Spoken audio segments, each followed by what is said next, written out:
বগুড়া শেরপুর উপজেলার পৌর এলাকার ধুনট মোড়ে ট্রাক টার্মিনালের পূর্ব পাশে ২৫ ফুট প্রস্থ ও ৫০০ ফুট দৈর্ঘ্যের সড়কটিতে যানবাহনের এই দীর্ঘ সারি। একটি চক্র দীর্ঘদিন নানা বাহন দিয়ে এভাবেই দখল করে রাখছে। ভোগান্তিতে পড়ছে স্কুলগামী শিক্ষার্থী ও সাধারণ পথচারী। এ বিষয়ে গত ২৭ ফেব্রুয়ারি এক ব্যক্তি আদালতের শরণাপন্ন হলেও কোনো সুরাহা মেলেনি। উল্টো গত ২১ মে পৌরসভা থেকে নোটিশ দিয়ে ওই ব্যক্তির চারতলা ভবনের সামনের অংশে স্কেভেটার দিয়ে ভেঙে দেওয়া হয়।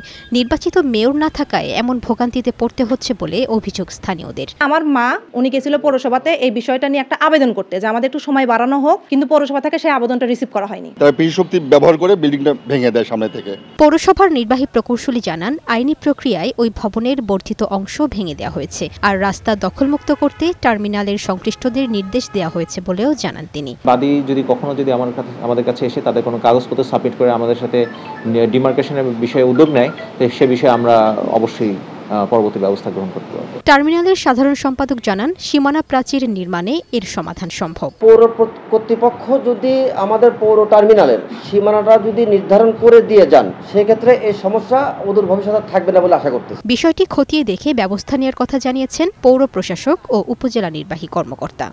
এই রাস্তা দিয়ে বিল্ডিং এর সুয়েজ লাইন আসাতে বিভিন্ন সময় সুয়েজ লাইনে ওভারফ্লো করে এবং সুয়েজ লাইনের ঢাকনাতে ভেঙে গিয়েছিল। এই সুয়েজ লাইনের মধ্যে অনেক সময় বাচ্চারা পড়ে যেত। এই জন্য আমরা ২৪১৬ দাগটা ২৪১৭ দাগ যেটা আছে রাস্তা, সেই রাস্তার অংশটা আমরা ক্লিয়ার করছি। লামিয়া আক্তার, বৈশাখী সংবাদ।